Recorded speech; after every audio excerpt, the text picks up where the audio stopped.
네, 화요일 아침 8시 9분 지나고 있습니다. 북한에 대한 유엔 안보리의 제재를 완화해달라는 제안을 미국이 받아들이지 않았다는 얘기가 러시아 정부에서 나왔습니다. 보도국 연결해서 이 소식 알아보겠습니다. 네, 중국과 함께 제안한 계획도 진전이 없다 이런 얘기도 나왔다고 하는데 이런 언급을 어떻게 볼 수 있을까요?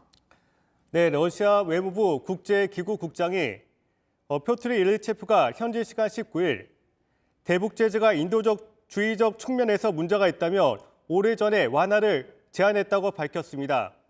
하지만 미국 측이 북한 압박 정책을 바꾸려 하지 않는다고 지적했습니다.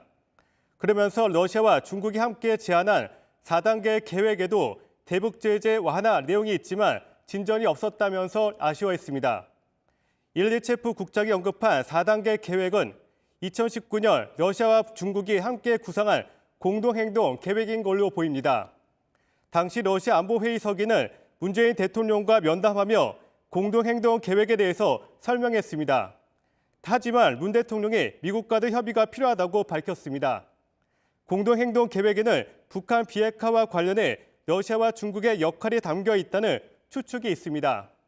당시 고민정 청와대 대변인은 러시아에서 공식 발표하지 않았다면서 구체적인 내용을 언급하지 않았습니다. 네, 코로나 백신 수급이 불안해지면서 러시아 백신 도입도 검토하겠다는 말을 우리 정부가 했었습니다. 러시아가 자체 개발한 백신에 대해서 효능을 발표를 했네요. 네, 러시아 집적 투자 펀드가 스푸트니크 V의 예방 효과가 97.6%라는 보도 자료를 발표했습니다. 러시아 집적 투자 펀드는 러시아 백신 개발을 지원하고 해외 공급과 생산을 담당하는 회사인데요. 지난해 12월부터 올해 3월까지 백신을 두 차례 맞은 380만 명을 분석한 결과라고 말했습니다. 앞서 러시아 측이 지난 2월 초 세계적 의학지 렌시트의 스푸트니크 V 3상 시험 결과를 발표했는데요. 당시 제시됐던 91.6%보다 더 올라갔습니다. 개발사는 다음 달에 유럽 의학지 분석 자료를 발표할 예정입니다. 네, 그리고 미국에서 코로나와 관련해서 발표된 내용도 있는데 여행 금지를 권고할 국가 수를 늘릴 거라는 거죠? 네, 미 국무부가 현지 시간 19일 코로나19 대유행이 여행자들에게 유례없는 위험을 끼친다면서 이번 주에 여행 권고안을 수정할 것이라고 밝혔습니다. 그러면서 여행 금지 국가가 크게 증가할 것이라고 말했는데요. 전 세계 80%, 160개 국가에 달할 것이라고 예고했습니다.